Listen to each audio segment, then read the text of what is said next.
Welcome back. I think after today, we just have 3 more episodes to go. We're going to be doing Pete's and mine and the new babies when he or she arrives.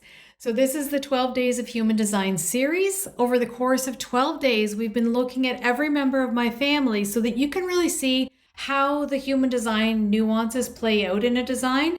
Because we are all generator types at the time of this recording. We don't know what the baby's going to be, but right now there are 8 manifesting generators and 3 generators. So we all have very, very, very different designs, even though we're all the same type. So that's really the point of this series, is for you to be able to look and say, oh my gosh, it's so much bigger than type.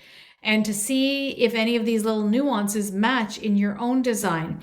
So listen in. Today we're going to talk about my son-in-law Matt's chart. He's 35 at the time of this recording, and that's really important in his design, and I'm going to tell you why in a bit. I'll give you a little hint here. It has to do with his profile. So have your own chart handy as we go through the episode so that you can relate what I'm covering here to your own life, because I do try to bring it back to your life so that it's meaningful for you. If you don't yet have your human design chart, just pause this episode and head on over to the website, vickydixon.com. You can download it right from your phone for free. Welcome to Unjaded. I'm your host, Vicky Dixon.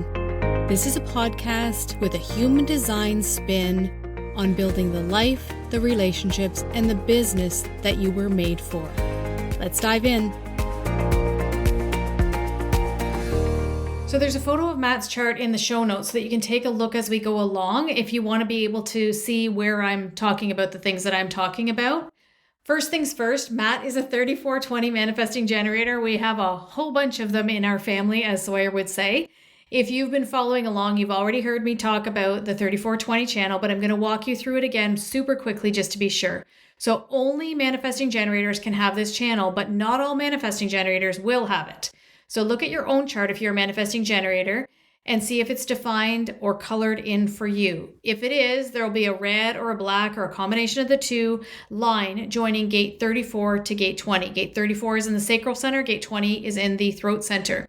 So the tendency of 3420 mani-gens is to be busy, busy, busy, busy, busy, usually for themselves. That doesn't make them selfish, okay? That's a lot of the feedback that I get sometimes. It doesn't make them selfish, but they are kind of crazy. Like most of them, Matt doesn't have frenetic energy at all. So I will temper that here a little bit, but a lot of the 3420 gens in my life do have, and in my life, I mean clients do have this frenetic energy because they've been busy, busy, busy, busy, busy for so long that they just don't seem to be able to take a beat. They have a hard time focusing on the tasks at hand, and there's always a lot of things on the go. But one of the beautiful things about this channel is that it's the most charismatic energy in the human design body graph. It's imperative with this channel defined that you be doing something that you love. Now, we should all be doing something that we love, but for people with this channel, it's of utmost importance. 3420s have this magnetism to them. People are drawn to them really easily, but it can be hard to get their attention because they're so absorbed in their own activities. The temptation with 3420 manifesting generators is that they start initiating things because they are even more powerful as manifesting generators than regular manifesting generators, or manifesting generators without this channel defined is a better way to put it. They just keep dreaming things up and doing them without waiting to respond. So remember that as a generator or a manifesting generator, it's key that you live in response. You're not here to initiate, you're here to respond. Gate 34 is the gate of power, and it's in the sacral center. It's all about being responsive. It responds to something that's already happening. And there's a certain amount of presence that's called for with this channel defined. When I'm working with clients with this energy, this 3420 energy, some of the biggest work that we do is around teaching them to be present, teaching them to just take a beat, take a pause, and then allow themselves to actually be with something, because that's the trick for 3420s, is how to be powerfully present. So I haven't talked a lot about circuitry in these episodes because circuitry is a really big topic, but I'm always looking at this energy when I'm reading a chart. Even if I'm not vocalizing it to the client, I'm always looking at it. And for Matt, he has mostly integration and individual circuitry. So your circuitry is like the black box. It's the electrical panel that runs your design, and it never, ever, ever changes. It's not something that's like super conditioned that you would not act like this in your life. It is who you is. It lays the groundwork for who you are and how you show up in the world. So Matt is all about going his own way and living life on his own terms. Now, we all are supposed to be like this, but for Matt, this is just a given. This is just how he shows up in the world. That's partly because of his circuitry, which leads to doing his life his way, to hell what anyone thinks. And he really lives this energy well. And I'm saying this in the nicest way. Something else that really contributes to this ability to confidently follow his own path is his defined will. So to date in these episodes, and I'm saying to date because we still have one more baby coming, only 2 people in our entire family have a defined will center. So look at your own chart. The will or the ego center, you'll hear it referred to, is the tiny triangle in the middle of the chart on the right-hand side. It's tiny but mighty. If yours is defined, it will be colored in, most often it's colored in pink. And if it's undefined, it will be white. So this center just amazes me, absolutely amazes me. In human design circles, if you've been around a while, you'll hear that you're mostly conditioned in your open or undefined centers.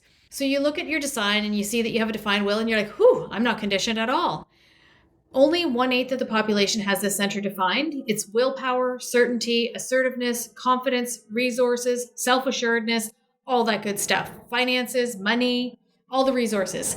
So in the undefined will center, if you have the center undefined, there's a relentless drive to prove yourself.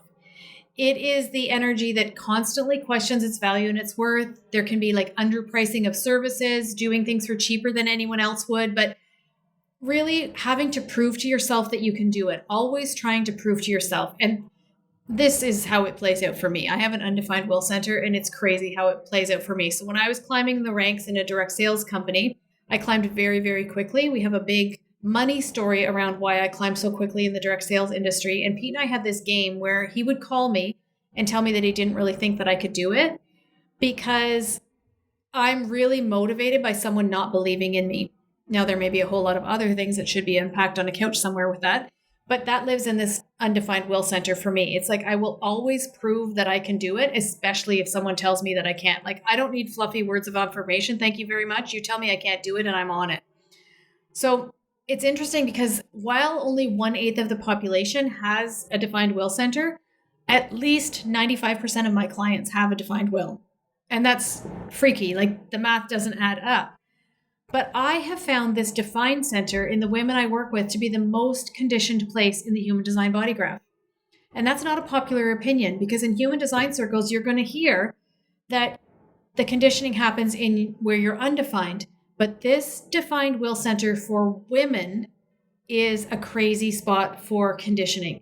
So if you have a defined will center, if your will center is colored in pink, you're here to be assertive, sure of yourself, to know that you're all that in a bag of chips. You're the best, and why are you? That's the energy you carry. You're here to be well resourced. But I can spot an unhealthy, conditioned, defined will from a mile away, and I attract them like nobody's business. And remember that I work mostly with women. When I work with men, even in readings who have a defined will, I don't see this. And I do not see this in the men in my life, in my family, Samuel and Matt, who have a defined will. They have not been conditioned to be small. Now, I'm not saying that men aren't conditioned. I will not ever jump on that train because men have a shitload of conditioning as well. It's just different than the conditioning that the women get. So in my work, I see that a man with a defined will like Matt has is certain of himself. And you can feel this energy in Matt when you're with him. But give me a woman with a defined will and I can almost guarantee you that she's been conditioned to play small and she doesn't have a clue how powerful she is. And that's the magical difference with human design coaching. We don't have to work for months and months to find all your triggers. I can look at your chart and serve them up to you and we can get to work really quickly. I'm sorry, I digress. I think I was on a soapbox there, but I get so fired up with this will-centered conditioning. So like most people in my family, Matt has a defined emotional solar plexus. And like most emotionally defined people on the planet, including me, he would not consider himself to be emotional. But he is. In fact, he has 2 emotional waves, and his emotional solar plexus is his power center. So if you look at his chart in the show notes, you can see that in his emotional solar plexus, there are 1, 2, 3, 4, 5 out of 7 gates defined. So that makes it his power center. Now, Matt wasn't raised to be in tune with his emotions because who was, right? Especially boys. I mean, my gosh, we do not raise boys to be in touch with their emotions. So Matt has channel 1222 defined, and this is another place where following his own path is really the way that he has to go. This channel is an acoustic channel. It's the channel of the left ear in human design. And it's the energy of not doing anything you don't want to do because you're not in the mood for it. Your energy, your emotional energy sets the tone for the room if you have this channel defined. So we always say, like, stay home. If you're, if you have 1222 defined and you're not in the mood, you got to stay home. Don't go shopping. Don't go to the party. Don't go to wherever you can avoid. And Matt does that without apology, which again has a lot to do with his defined will center, I think. I think that a woman with this energy, or I see that a woman with this energy will try to put a smile on, try to think positively, try to talk herself into being happy so that other people will be comfortable with her. It's this societal conditioning for women. And I feel like men have that to a little bit lesser degree. If Matt doesn't feel like doing something or going somewhere, he just doesn't. And he's not torn up about it. He's not feeling guilty about it. He just sits it out and he's totally fine with it. And it's always fine with the rest of us too. But it's different for women, I think. So the wave that's associated with this channel is one of deep melancholy. Remember that your emotions will come in waves. If you have a defined emotional solar plexus, your emotions will come in waves. So this one has deep lows when they hit, but with this energy, you come out of the lows really, really easy. It's often felt as moodiness, and this is manifested energy. So each channel is either manifested, projected, manifesting generator, which is only the 3420, or generated. So the channels have their own energy as well. So this 1222 can have this closed, repelling thing that we often think of with manifestors. Even though I hate that languaging, that is the feel that you get from this 1222 channel. The moodiness of this wave can come on quickly and it can dissipate just as quickly, which can be beautiful, except for the fact that he's married to someone with an open emotional solar plexus. And that's in Andrea's episode. She feels his emotions deeply, and Easton, their son, will too. Matt's other wave is a tribal wave. It's the 4037.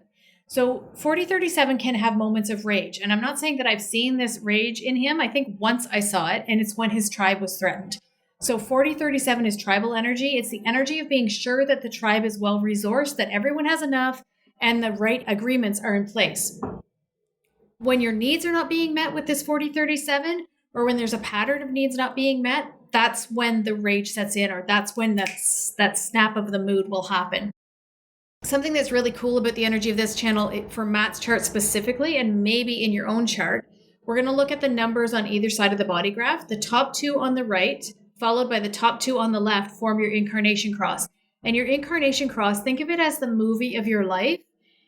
Understanding the energy of your incarnation cross can really help you to solidify your purpose. And what I find super interesting about Matt's is that he has the energies of the background frequency that we're in now on the planet, on the unconscious side, and the frequency that we're stepping into in 2027 on the conscious side. So we haven't talked about that before in these series, and I'm kind of throwing it out here out of nowhere for you. I think that we could easily do like a 2-hour episode on this, but I'm going to give you just the highlight reel here. So there's a background frequency of energies running the planet Earth now. We're in the cross of planning, which is gates 16, 9, and 4037. The cross of planning is all about skills, organizations like Think United Way, that type of organizations, focus, meeting the needs of the tribe, its agencies and organizations, and super top heavy power. And we're seeing this in our planet right now, right? We're seeing a clashing of the energies, a pushback on these energies. The cross of the sleeping phoenix is the energy we're moving towards. The frequency of the planet will change in February of 2027. And I'm kind of smiling because if you follow anything that's going on in the world, you'll know that that's a significant date. So these top heavy systems won't stand. They can't stand in the new background frequency.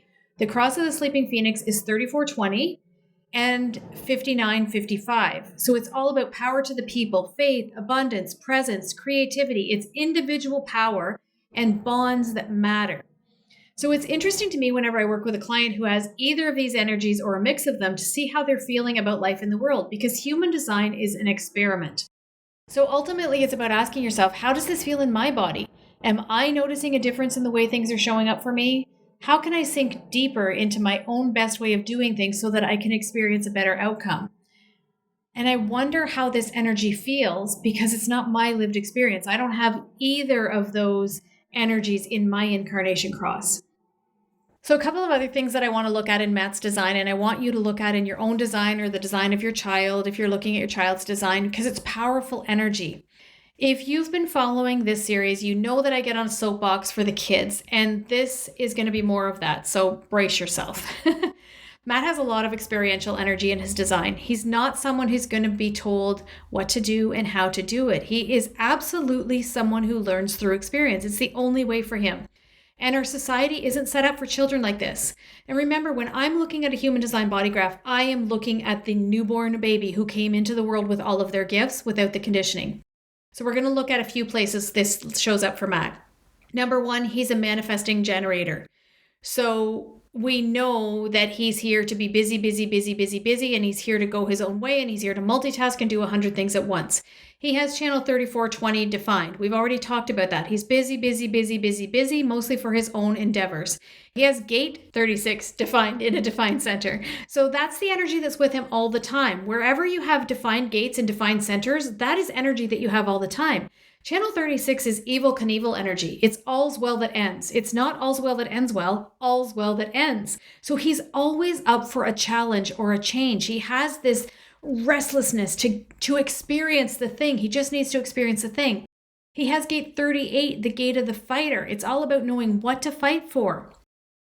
And he has an undefined root. So look at your own chart. The center at the bottom is the root center. If it's undefined or white, it's a pressure center. In Matt's design, he has both the head and the root undefined. His design is highly pressurized. We were just talking about this last night at dinner.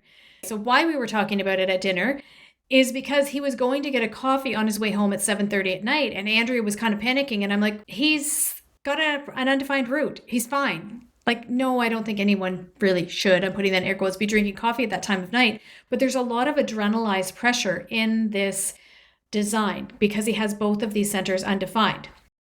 So with an undefined root center, it seeks out adrenaline altering experiences just to have a release of the pressure. So skydiving, bungee jumping, ice baths, being chased by a bear. And yeah, Matt has done that, even being chased by a bear, coffee at night, Red Bull. Oftentimes people with an undefined root are addicted or crave things like caffeine and sugar just because of the adrenaline response that it ignites in the body. And remember, nothing is good or bad in human design. It just is, okay? He has gate 15 defined. This is the gate of extremes. He has a 6th line profile. This is the last thing we're going to talk about. Your profile is who you're here to be. It's the role you play in your life. And remember I said in the beginning, it was important for us to understand that Matt's 35 and that plays a role for him in his design. It's an important piece of the puzzle. So 6th line profiles go through 3 stages in life. 0 to 30 is their 3rd line phase. So they do all of the things that 3rd line profiles do. They experience life fully. They go fast and they break things. Layer that on with the gate 36, the gate 15, the pressurized or the undefined root. I mean, there's so many places that this need to experience things lives in Matt's design. Age 30 to 50, which is where he is now, is when 6th line profiles integrate their life lessons. A lot of my 6th line clients tell me that this is a really uncomfortable time for them. We call it in human design on the roof, aloof and on the roof. And Matt has a certain aloofness in his design as well. That's gate 40, can have this certain amount of aloofness. And that's a big place for conditioning, but we don't have time in this episode to go into that. So the thing is, you're integrating your life lessons as a 6th line profile from the time you're 30 to 50, and it feels like you're on the roof looking down at everyone and they're screwing up and you wish you could help them, but you really can't. So this is the phase he's in now. And then from 50 up as a 6th line profile is when you really step into your role model energy. So that was just 7 pieces, just at a glance, that I see that would make Matt the precious little boy, because remember, that's what I see when I look at your human design chart. I see this little boy that needs to experience or needed to experience life fully in order to learn. How much do you think he was conditioned that he was doing things wrong or making too many mistakes or screwing up? What if he had learned to embrace this part of himself even as a young hellion, which I have it on good authority that he was a hellion. But how could he not be if that's his design, right? He has the design of a child who needs to be full on and experience everything just for the sake of experiencing it. What if there was no shame in that for him or any other child who learns this way? I think the world would be a better place. So that's my challenge to you, to lean into the sticky places in your own design and to start to see them as gifts, because that's exactly what they are. And you need to show up in those gifts so that you can give the world what you came here to give. And when you're ready to look into the nuances of your own human design, you can head on over to the website, vickydixon.com, and book your own reading. We're going to spend about 75 minutes together going over all of the intricacies of you so that you can step into your strengths and see your entire design as a gift, especially as you step into new year, especially as we step into 2024 together, because the world needs more of you, not less. Remember that life is going to kick you around. Human design is your best shot at staying unjaded.